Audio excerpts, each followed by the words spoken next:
Rick, thank you for joining the podcast. Why don't you tell us a little about yourself and how you set up your company? Because I know it's a fairly recent business. Yeah, well, Robert, first of all, I appreciate being on here. I'm usually the one asking the questions, so it's nice to be on the other end of the podcast for once. So, yeah, Rick Currier, CEO and co-founder of PartnerVista. We're very young and new. I think we launched April 1st. So I spent about 20 years in the corporate world, living and breathing in enterprise tech, B2B marketing and advertising. And so came out of college not even knowing what a white paper was and never heard of media sales and worked for a company called Tech Target. I was there for 5 years, and then I did 15 years at IDG, one of their top competitors. Two big behemoths in the B2B tech marketing space. And I decided to give the corporate world, leave it behind and go into the startup world. And so we launched PartnerVista, which is a partner marketing agency focused specifically on supporting tech marketing partnerships. So you think of, AWS, Google Cloud, Microsoft Azure, three top large hyperscalers.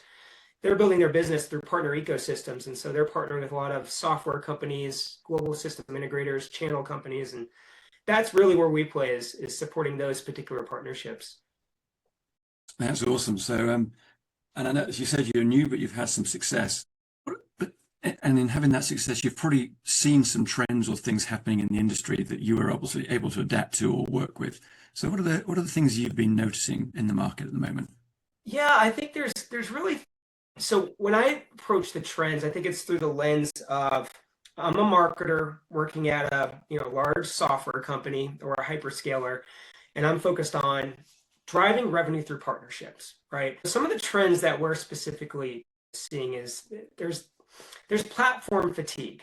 And so there's a lot of great platforms out there as a marketer that do a lot of great things, but adopting a new platform can be a huge headache for a lot of marketers. I now have to get IT involved. I have to do all this security, data privacy, compliance. Anytime I'm integrating a new software platform into my marketing stack, it's a big challenge just from a technical, political standpoint. From there, I now have to learn a new platform. Someone running a team, I might have to dedicate headcount to managing it. So a lot of great tools, but it could be a huge headache. So we've just seen overall platform fatigue out there. There's a lot of AI curiosity. Everyone wants it, but I think there's a big challenge in terms of how do we operationalize it. So what I'm saying is a lot of partner marketers, at these tech companies, they're playing with AI, they're utilizing AI, but it tends to be very specific to their personal outcomes and how do they make their lives a little bit faster, a little bit easier with writing and doing things on a personal standpoint. And the last big trend I'm seeing is really a turn back to relationships. Especially coming out of years of COVID, the virtual world, all this AI adoption.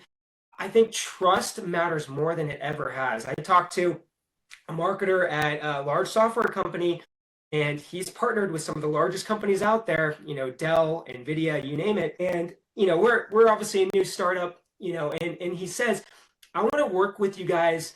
And I had my co-founder on the call, right? And he says, Hondo, I don't really know you, but I trust Rick, and I want to work with you because of that trust. And I think that's a big trend that's kind of always been there, but now with AI in the virtual world, I think that's playing a big part, at least in our initial success. Mhm. And AI is gonna, it's the edge that you need to be successful and scale, but without the trust, it's not going to get us anywhere, at least.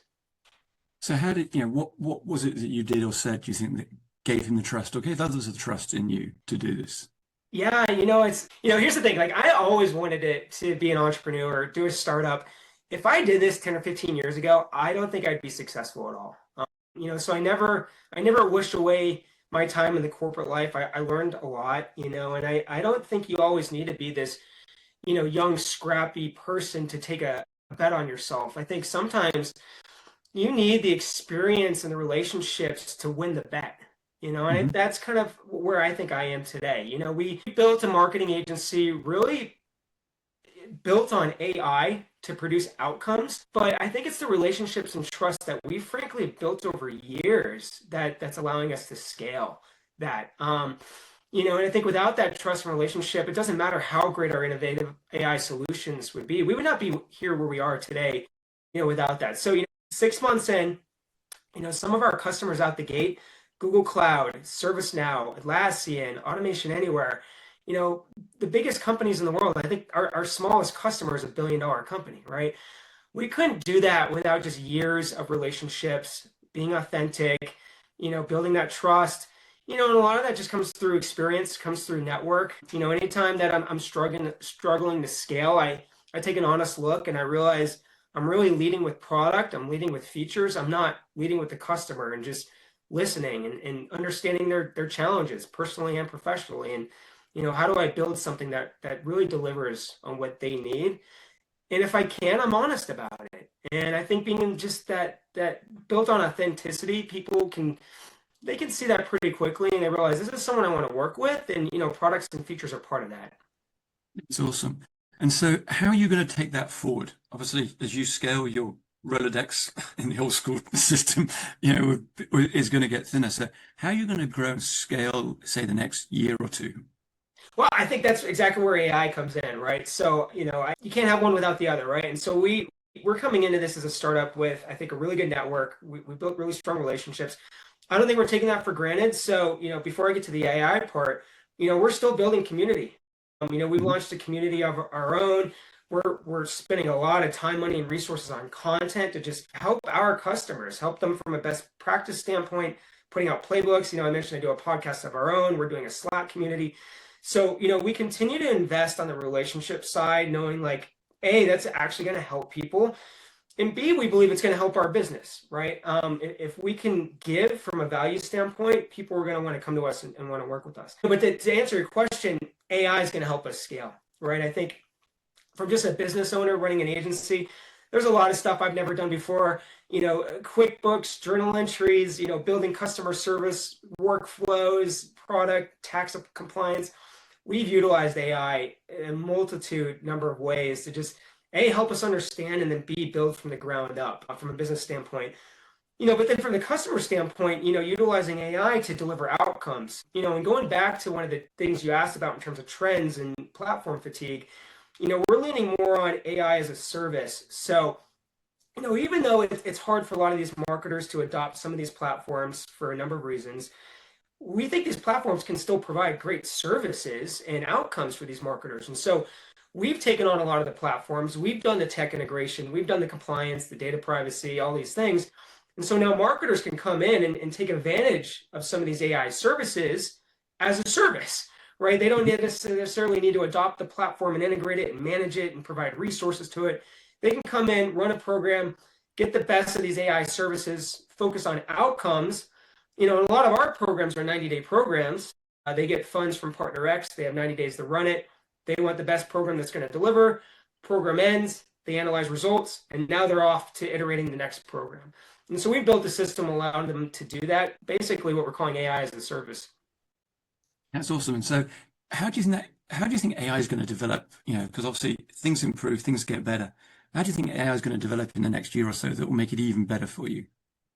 Yeah, well, it's interesting because I think there's a lot of testing going on right now. And frankly, I think that's the challenge for a lot of the marketers out there is that they don't have the time, energy, and resources to test all these different tools at a team organizational level, right? I think they're doing it on a personal level. So, from my view, it's gonna be twofold. One is it's just gonna be more naturally embedded in a lot of existing products and services, right? So they don't necessarily need to go out and buy AI product X to get outcomes. It's just going to be naturally embedded in the products that they're already utilizing, and that's going to make those a lot more successful. And then B, I think there's going to be just a lot more, services that are like we're doing, that's going to be handling it on their behalf. Like, look, as an agency, these are your challenges, these are your resources, and you're looking for X outcome. We're going to provide that as a service to get you there. You don't need to worry about how to manage it. So I think you're going to see those two things kind of happen in tandem over the next couple of years, just as innovation continues to skyrocket. And us as an agency, we built our model on going out there and testing and trying new platforms and bringing those on, so the marketer, our marketers can do what they want to do best. They want to spend time with their partners. They want to think about strategy. They want to work on content. We're doing testing on their behalf so they can take advantage of it based on our recommendations. It makes a lot of difference. And, as you said, you've been new to business, you've learned a lot. Is there some things that if you had other people who were starting out their business, you'd say, hey, this is something I learned, probably often by mistake, hopefully by success, that you give Yeah. them a few pointers so that they could pick some ideas up. Oh, I've made every mistake, so I don't know how long this podcast could go for, but no, I think we leaned a little bit too hard on AI at the get-go. I think it's a component of what we're doing. At the end of the day, we're here to help partner marketers scale, execute, and grow, right? And AI is a component of that, but I'll give you some examples personally as just a startup founder. Some ways I was utilizing AI that didn't work for growing our business. So we went to AI and said, all right, we're a new business. We need content. We need to put a lot of content out there. And so we're utilizing AI to write content. And frankly, a lot of it was it was crap. You'd read it and you're like, this was written by a machine. This is not helpful. It's too generalized. It's not authentic. And we're big on authenticity and trust. And we can't put content out there that just screams that like this was just written by a machine. So we pivoted, and this is where we launched our own podcast where we could generate real life stories, just like you and I are having right now, real conversations. And then we utilized AI to scale that. So, and that was hugely successful because we were taking a real life conversation, then utilizing AI to create YouTube shorts, to turn that into newsletters, to create playbooks from it. So it was the scale that we needed, and it helped us obviously as startup founders. We don't have time to write playbooks and create all these things, but it was only as good as what we were feeding it. And so I think my lesson there is like, you got to start from a genuine place. You got to start from real stories, real people. And like, you can have it write really well for you, but you got to put some of yourself into that machine to get a good outcome on the other end of it. And so that was a good example where we just started like, oh, AI can do all this for us. And then we wasted a lot of time because it was crap that was coming out of it. That's a really good point, and it makes a big difference to people. Yeah, I suppose there's other things that you've done outside of AI that have made a difference. Obviously, AI is an important part, but in setting your business up, what are the things you did that didn't involve AI that you think are important and would share? Yeah, I think we try to adopt our customers' model, right? So our customers have built their careers on working with partners to drive marketing success, right? So you think of the classic, I'm at ServiceNow. ServiceNow is a large marketing organization. The people we're working with are ServiceNow partnering with CDW or ServiceNow partnering with Microsoft. And so they're trying to advance ServiceNow's revenue streams through partnerships. The world I come from, the media publishing world, partnerships haven't been huge. They're getting there, and some organizations like Reddit are going all in on partnerships.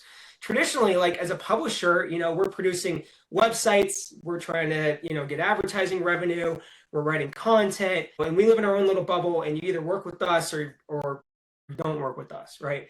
And so as a startup, the first thing that we did was, we still want advertising revenue. We're not a publisher, but we're providing marketing services. How do we go out and build our own partner ecosystem just like our customers? And so that was the other area that I think helped us really early on, in that we built a number of partnerships to generate content, to generate leads, run media, all these things that marketers need. So that not only helped produce revenue for our agency in terms of those partnerships, but what we found is it actually made our customers' lives a lot easier because, again, comes back to their challenges of, I'm super busy, don't have a lot of resources, don't have a lot of time. I don't want to have 10 agency calls in a week, launching 10 different programs, and kind of recreating the wheel with different agency partners. And so through our partner ecosystem, they could cut down on the number of calls they need, the number of planning sessions that they have, the number of places they need to go to execute.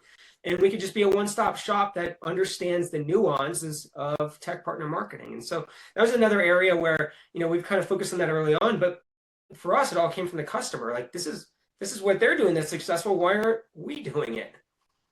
It makes a lot of sense, and it's making you successful. So congratulations on that.